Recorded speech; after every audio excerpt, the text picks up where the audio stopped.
오늘 우리에게 주시는 하나님의 말씀은 요한복음 2장 13절에서 22절, 신약 145쪽입니다. 유대인의 유월절이 가까운지라 예수께서 예루살렘으로 올라가셨더니 성전 안에서 소와 양과 비둘기 파는 사람들과 돈 바꾸는 사람들이 앉아있는 것을 보시고 노끈으로 채찍을 만드사 양이나 소를 다 성전에서 내쫓으시고 돈 바꾸는 사람들의 돈을 쏟으시며 상을 엎으시고 비둘기 파는 사람들에게 이르시되 이것을 여기서 가져가라. 내 아버지의 집으로 장사하는 집을 만들지 말라 하시니 제자들이 성경 말씀에 죄전을 사모하는 열심히 나를 삼키리라 한 것을 기억하더라. 이에 유대인들이 대답하여 예수께 말하기를 내가 이런 일을 행하니 무슨 표적을 우리에게 보이겠느냐. 예수께서 대답하여 이르시되 너희가 이 성전을 헐라 내가 사흘 동안에 일으키리라. 유대인들이 이르되 이 성전은 46년 동안에 지었거늘 내가 3일 동안에 일으키겠느냐 하더라. 그러나 예수는 성전된 자기 육체를 가리켜 말씀하신 것이라. 죽은 자 가운데서 살아나신 후에야 제자들이 이 말씀하신 것을 기억하고 성경과 예수께서 하신 말씀을 믿었더라. 아멘. 자, 교회 설립 94주년을 맞이해서 오늘 함께 나눌 말씀은 바로 하나님의 교회라는 제목의 말씀입니다. 하나님께서 원하시는 교회가 어떤 교회인지, 또 우리 성령교회가 그리고 개개인이 교회이지 않습니까? 우리 개인들이 어떻게 교회를 만들어 나가야 될지를 다시 한번 새기는 의미 있는 시간 되고자 합니다. 자, 오늘 말씀의 배경은 우리가 잘 아는 말씀입니다. 일명 우리가 잘 아는 예수님의 성전 정화 사건입니다. 자, 유대인들의 최대 절기인 유월절이 가까워짐에 따라서 많은 유대인들이 예루살렘으로 다 모여들었습니다. 예수님도 마찬가지로 예루살렘으로 올라가시게 되었습니다. 그리고 예루살렘 성전에 들어가셨는데 성전 안에 보니까 양과 소와 비둘기를 파는 사람들이 있었고 돈을 바꾸어 주는 환전상들이 있었습니다. 이 모습을 본 예수님께서는 근처에 있던 노끈을 묶어서 채찍으로 만드시고 양이나 소 그리고 환전판을 다 뒤엎으시면서 모든 이곳에 있는 사람들을 내쫓아 버렸다라는 것이죠. 이게 오늘 말씀의 이 사건입니다. 오늘 이 말씀이 우리에게 주는 교훈이 참 많습니다. 근데 저는 오늘 하나님께서 원하시는 교회, 그리고 하나님께서 받으시고 사용하는 교회는 어떤 교회일까? 많은 부분이 있지만 한 가지에 좀 집중해서 말씀을 나누고자 합니다. 사실 그 당시 예수님께서 성전에서 이런 일을 벌이셨었던 그 상황과 성전의 구조를 보면 이게 성전에서 물건을 판매하고 돈을 바꾸는 일이 크게 잘못됐나라고 하는 의문이 드는 그런 점이 좀 있습니다. 좀 이해가 되는 그런 상황이기도 한 거죠. 왜냐하면 예수님께서 이 성전에서 상을 뒤엎으시고 이렇게 큰 소동을 벌이신 곳이 성전 중에도 바깥뜰, 일명 이방인의 뜰이라고 하는 장소였습니다. 당시 예루살렘 성전에는요 3군데 뜰이 있었습니다. 가장 깊숙이 안쪽에 있는 유대인 남자들의 뜰이 있었고, 그리고 중간쯤에 있는 유대인 여자들의 뜰이 있었고, 그리고 지금 예수님께서 소동을 일으켰던 이방인들의 뜰, 이렇게 3군데가 있었습니다. 유대인 남자들의 뜰은 말 그대로 유대인 남자들만 들어가는 곳이었습니다. 유대인 남자들과 그리고 이방인들 중에 유대교를 개종을 하고 할례를 받은 완벽하게 유대인화된 그 남자들만 들어갈 수 있는 그곳에서 예배를 드리는 공간이거든요. 그곳에서 예배를 드리는 그 유대인 남자들과 개종한 이방인들 남자들만, 할례를 받은 남자들만 들어갈 수 있는 공간이었고, 그 다음에 이 유대인 여자들의 뜰이라는 곳에는 13개 되는 헌금함이 있었습니다. 이제 유대인 중에 여자들은 여기까지밖에 못 들어가는 거죠. 그래서 헌금을 할 사람, 예물을 드릴 사람은 유대인 여자들의 뜰에서 헌금을 하고 돌아오게 되고, 이제 남자들은 예배를 드리러 가게 되는 그런 상황이었습니다. 왜 여기에 헌금함을 13개 두었냐면은 이 유대인 남자들의 뜰 안에는 예배를 드리는 경건하고 거룩한 곳이기 때문에 이 헌금을 낼 때 쨍그랑거리는 동전 소리가 나면 안 된다라는 거예요. 그래서 소리가 들리지 않는, 그래도 유대인들이 들어갈 수 있는 유대인 이 여자들의 뜰에 헌금함을 비치해 놓았다라는 겁니다. 그리고 한 군데가 더 있는데 이것이 바로 바깥뜰, 이방인의 뜰입니다. 사실 이 이방인의 뜰은 성전에서 예배를 드리는 것과는 상관이 없습니다. 이방인들과 이제 그 통로 사이에 1.5m 되는 담벼락이 하나 있는데 그곳에는 유대인들 구별된 사람들 외에는 들어가지 못한다. 들어가면 죽임을 당한다라고 하는 아주 위협스러운 문구까지 있을 정도로 이 안으로는 들어가지 못하게 되어 있습니다. 그렇지만 여기가 왜 이방인의 뜰이 됐냐면은 이방인들이나 여자들이나 모든 사람들이 다 들어갈 수 있는 곳, 그곳이 바로 이 이방인의 뜰이었다라는 겁니다. 그리고 이곳에서 이 율법에 대한 강론도 펼쳐지고 토론도 펼쳐지고 또 이방인들의 질문도 받으면서 이제 유대교로 개종을 하거나 관심 있는 사람들, 그 관심을 가질 수 있도록 만들어 놓은 장소가 바로 이 이방인의 뜰 바깥뜰이었습니다. 그리고 이곳에서 예배를 위한 많은 준비 작업들을 하기도 했다라는 거죠. 엄밀히 따지고 보면 이 이방인의 뜰이라고 하는 장소는 직접적인 예배를 드리는 곳과는 직접적인 상관이 없는 곳이었습니다. 네. 그러니까 예배와는 무관한 곳으로 볼 수 있는 거죠. 자, 이런 상황에서 유대 제사법을 보면은 절기가 되어서 하나님 앞에 예배 드리러 오는 이 예배 때는 반드시 뭐가 있어야 되냐면요, 희생 제물이 있었어야 됩니다. 희생 제물. 그런데 아무 희생 제물을 가지고 오는 게 아니라 딱 법에 정해놓은 이 제사법에 정해놓은 그 희생 제물을 가지고 와야 되는데 어떤 조건이냐면 난지 1년이 되지 않은 채 되지 않은 그런 이 어린 제물이어야 되고 그 종류도 딱 정해져 있습니다. 양이나 소나 염소나 아니면 그것을 살 형편이 못 되는 사람들은 비둘기, 이렇게 딱 정해져 놓은 그 희생 제물을 가지고 예배를 드릴 수가 있었습니다. 자, 그런데 문제는 여기에 있는 거예요. 절기가 되면 원근 각지에 있는 모든 이스라엘 유대 민족들이 다 예루살렘 성전으로 오는 거죠. 우리가 뭐 구정이나 추석이 되면은 고향 땅으로 내려가잖아요. 그런 것처럼 이제 이 유대의 가장 큰 명절이었던 이 유월절이 되면 많은 유대인들이 외국에든 국내든 간에 다 예루살렘 성전으로 모여드는 겁니다.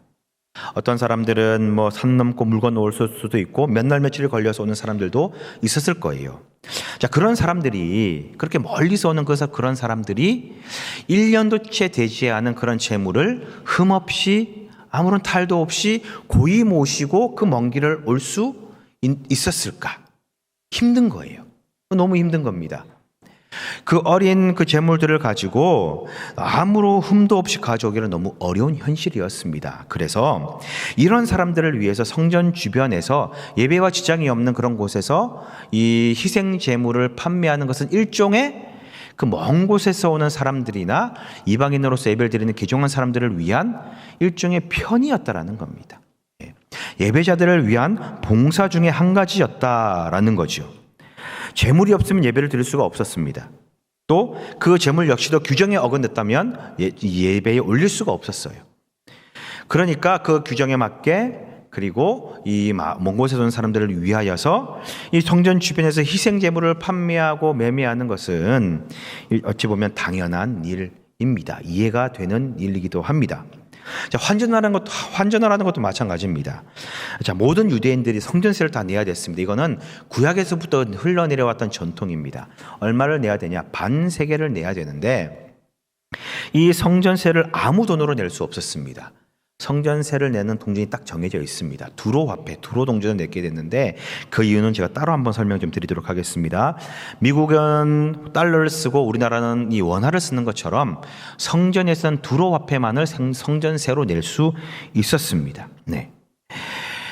그 화폐를 쓰는 게 이제 통용이 되었느냐, 그게 아니다라는 거예요. 그 당시에 로마가 세계를 지배하고 있다 보니 로마에서 찍어낸 로마 화폐가 통용되었던 그런 시대였었습니다. 모든 나라들이 많은 나라들이 일반적으로 로마의 동전과 로마의 화폐를 사용하였는데 이 두로 동전은 사용한 데가 거의 없었습니다.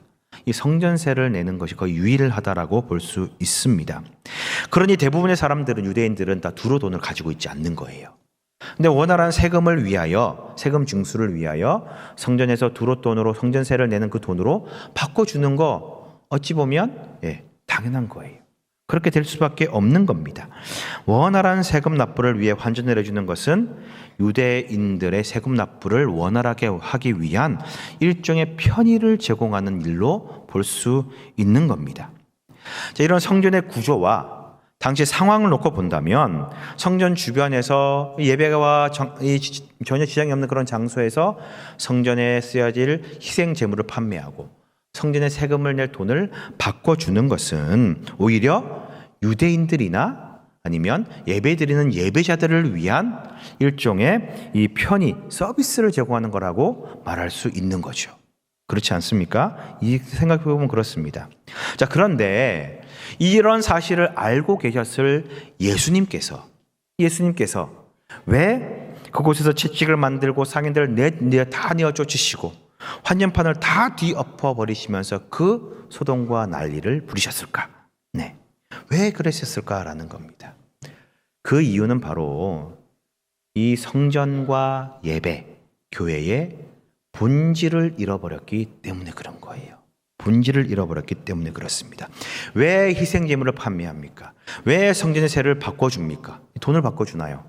예, 그 본질을 잃어버린 채 그저 개인의 욕심과 사리사욕, 이익에 그 마음과 생각을 지배해 버렸기 때문에 예수님이 극대노를 하신 겁니다. 자, 보세요.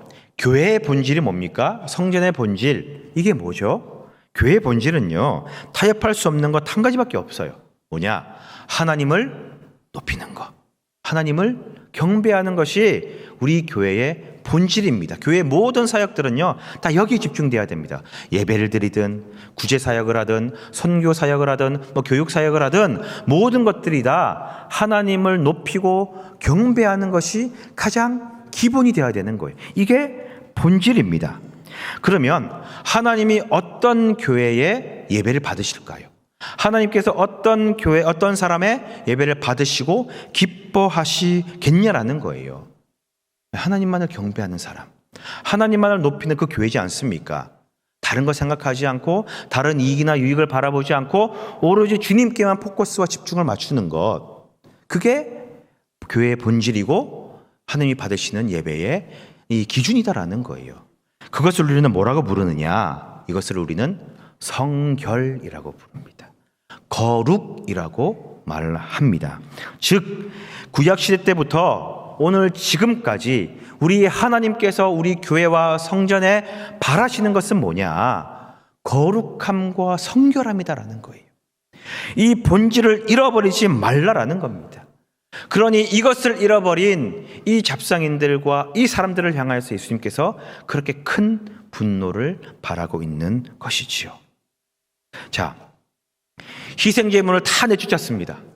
판매상들 다 내버렸어요. 왜? 난지 1년 만에 이 난지 1년이 되지 않는 흠이 없는 제물을 드리는 겁니다. 희생제물이 그거예요.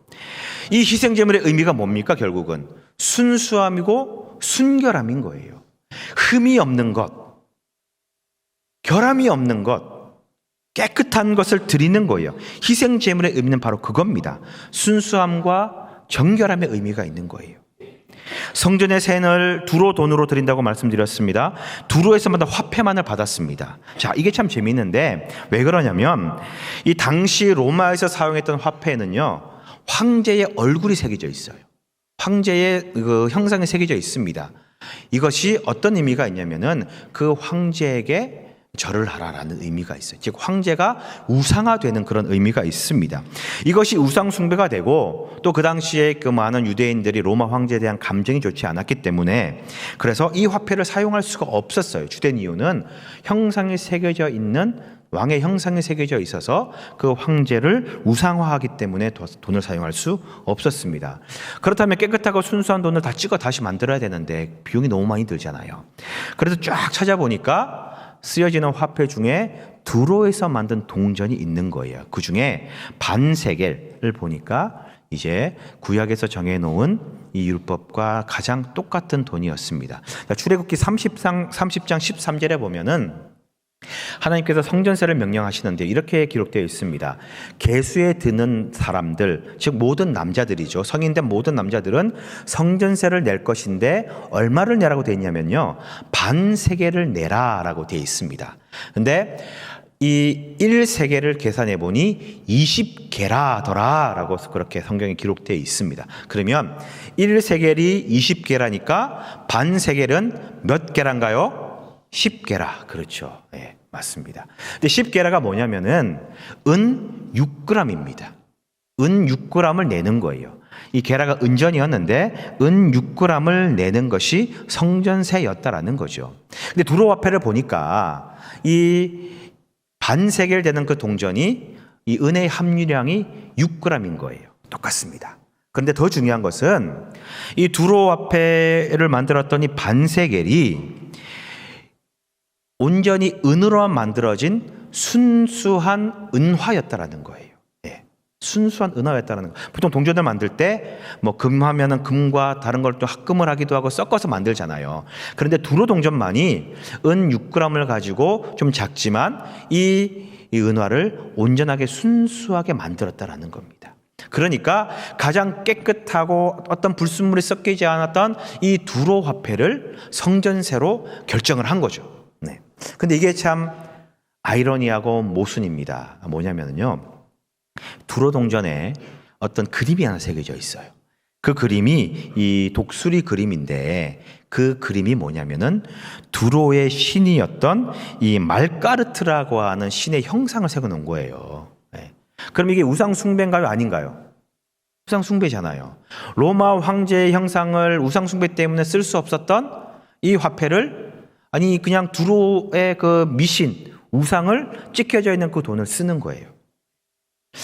이 출애굽기에 정해져 있는 모세의 율법을 지키기 위해 10계명의 1계명과 2계명을 어기게 되는 참 모순적인 그런 결정이었습니다. 자, 여하튼 간에 그 결과에 어쨌든 간에 성전세를 두로 화폐로 결정하고 사용했던 이유는 뭐냐면 가장 순수하고 순결한 돈이기 때문에 그래요. 가장 은으로만 만든 깨끗한 돈이기 때문에 이 두로 화폐로 결정했다라는 겁니다. 그 선택의 결론이 어쨌든 간에 그 마음은 뭐냐? 순전한 돈이고 깨끗한 돈이다라는 의미죠. 네. 무슨 말이냐? 즉 하나님 앞에 쓰여지는 모든 돈, 모든 재물들은 오직 거룩해야 되고 성결해야 된다라는 그런 의미입니다. 네. 이게 바로 희생 제물이 필요한 이유고 성전세를 두루로 받는 이유입니다. 그런데 이것뿐만 아닙니다. 자, 이 난리를 쳐놓은 이 예수님을 향하여서요. 성경에 보니까 이 유대인들이 뭐라고 이야기를 한 줄 아십니까? 네가 이런 일을 행했는데 우리들에게 어떤 표적을 보이겠느냐 물어봅니다. 무슨 말이냐면, 자, 오케이, 네가 일을 했다. 좋아. 그러면 이 일을 한 이유를 합당한 이유를 우리들에게 보여봐. 표징을 좀 보여봐. 정당성을 좀 증명해라. 이 일을 한 이유가 뭐냐라는 겁니다. 그때 예수님께서 하신 말씀이 이겁니다. 이 성전을 다 헐어버려라. 내가 3일 만에 다시 일으키겠다라는 말씀을 하십니다. 물리적으로는 도저히 이해할 수 없는 그런 말이죠.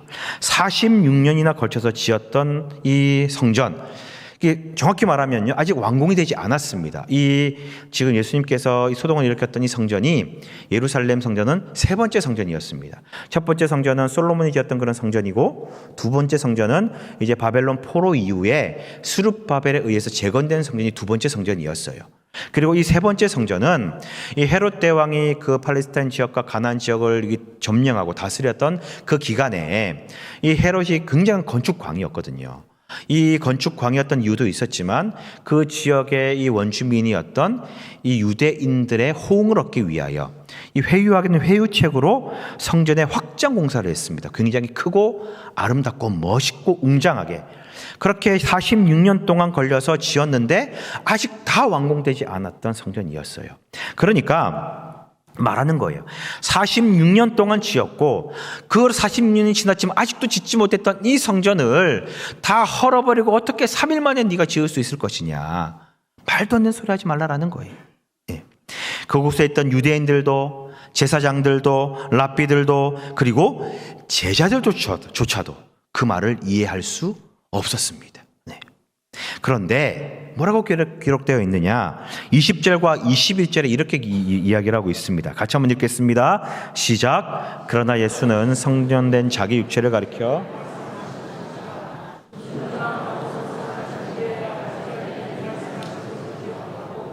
성경과 예수께서 하신 말씀을 믿었더라.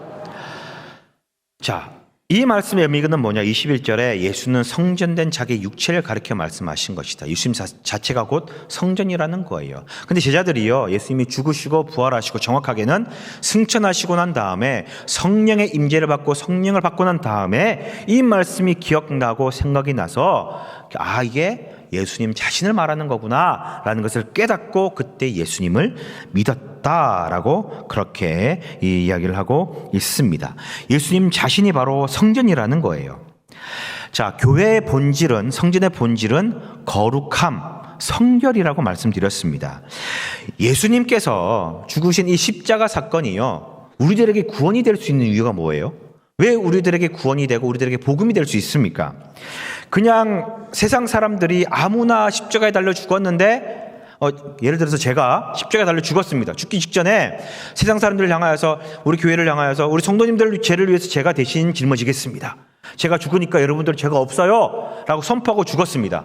그럼 여러분들의 죄는 여전히 남아있나요? 없어지나요? 대답 참 잘하시네요 오늘은.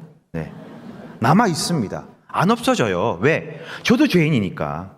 그 죄를 짊어질 만한 그런 존재가 아닙니다. 무슨 말이냐? 그럴 만한 사람이 죄를 뒤집어 쓰고 죽어야 죄가 전가되는 거예요. 희생제물의 의미가 그거잖아요. 희생제물은 뭐냐? 희생제물은 내가 지은 죄를 이 제물에게 죄를 넘기는 거예요. 그래서 이 희생제물을 죽임으로써 내가 죽어야 되지만 이 제물이 대신 죽는 겁니다. 희생제물의 용도는 그거예요. 그래서 흠이 없어야 되는 거예요. 결함이 없어야 됩니다. 왜? 이 결함과 흠이 있다면 그 죽임을 당하는 것이 그 희생제물의 결함 때문일 수 있잖아요. 네. 그 희생제물의 흠 때문에 죽음을 당할 수가 있는 거잖아요. 그래서 흠이 없어야 된다라는 거예요. 난지 1년이 안 돼야 됩니다. 왜? 순결해야 되거든. 깨끗해야 되거든요. 순수해야 되거든요. 대부분의 짐승은 1년이 지나면 교미를 하지 않습니까? 그렇게 더럽혀지지 않은 깨끗한 제물이 되어야 된다. 그래야 죄가 전가될 수 있다라는 겁니다. 그러면 예수님께서 우리들에게 희생 제물이 되었다, 예수님이 우리를 위해 대신 죽으셨다라고 하는 말은 뭐냐? 바로 예수님은 흠이 없고 죄가 없는 정결한 제물이 되었다라는 그런 말입니다. 이게 예수님의 정체, 예수님입니다. 바로 성결한 분, 거룩한 분이 예수님이다라는 거예요. 내가 사흘 만에 이 성전을 다 헐어버리고 다시 일으키겠다라고 하는 말은 내가 부활함으로 말미암아, 죽고 부활함으로 말미암아 모든 죄의 문제와 악의 문제가 해결되고 정결케 되고 깨끗하게 된다라는 것입니다. 순결함과 거룩함과 그리고 온전함이 회복된다라는 그 의미가 들어있는 거예요. 네. 지금 예수님께서 성전을 정화시키는 이 사건은요, 모든 게 다 뭐로 맞춰져 있느냐? 모든 포커스가요, 거룩함인 거예요. 정결함에 맞춰져 있습니다. 희생제물, 돈을 바꾸는 그 두로 화폐, 그리고 예수님 자신까지도 깨끗함, 흠이 없음, 순결, 거룩, 성결인 거예요. 네. 왜? 교회의 본질이, 성전의 본질이 바로 성결이고 거룩이기 때문입니다. 자, 사랑하는 성도님들, 그러면 질문 하나 드릴게요. 우리 성도님들은 우리 교회가 어떤 교회가 되었으면 좋겠습니까? 어떤 교회에 다니고 싶으십니까? 네. 본질을 잃어버리지 않는 교회, 깨끗한 교회, 성결한 교회, 하나님이 역사하시는 교회잖아요. 깨끗하고 성결한 곳 하나님이 역사하시지 않습니까? 그 교회 우리가 소망하고 다니고 싶어하는 것입니다. 그러면 다시 질문 드려볼까요? 우리 사랑하는 성도님들, 교회에 어떤 목적과 어떤 이유를 가지고 오십니까? 어떤 목적으로 가지고 오십니까? 예배 드리러 오시잖아요. 그거 말고요, 중심에 진짜 그 마음에 뭐가 있느냐라는 겁니다. 혹시 저 교회는 크니까 내 사업에 도움이 될 거야, 이런 마음 없으시냐라는 거예요. 저 교회 사람 많고 내 친구들 많으니까 많은 사람 사귈 수 있겠지?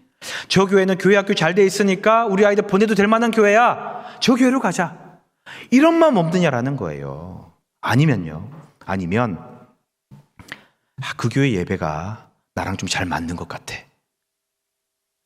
그 교회 찬양이 참 뜨거워. 아니면 그 교회 목사님 설교가 참 좋아.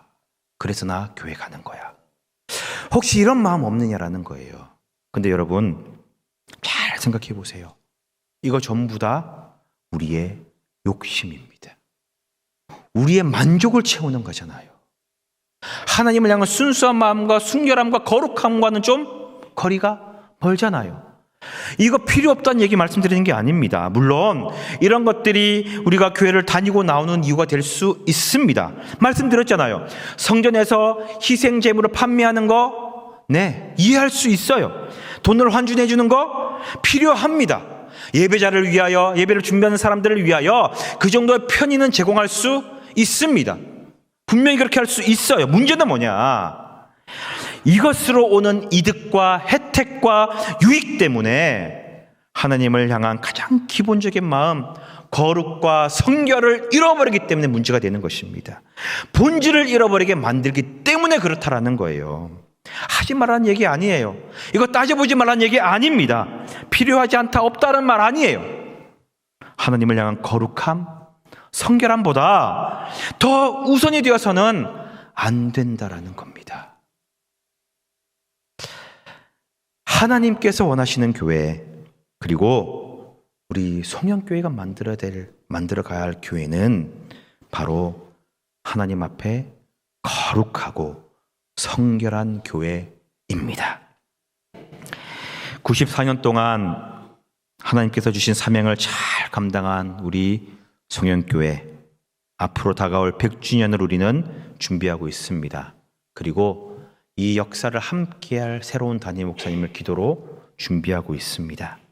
바라기는요, 우리 교회가, 우리 성도님들이 100주년을 넘어 주님 오시는 그날까지 우리 이 교회의 본질인 거룩함, 성결함을 잃지 않는 그런 교회 되었으면 좋겠습니다. 그리고 우리 성도님들, 우리 개개인이 교회이지 않습니까? 세상 가운데 교회 내에서 어디든 간에 그 성결함과 거룩함을 잃지 않고 오직 하나님만을 향한 순수함을 가지고 살아가는 참된 주님의 교회 되는 우리 모두가 되시기를 주님의 이름으로 간절히 부탁을 드립니다. 기도하겠습니다.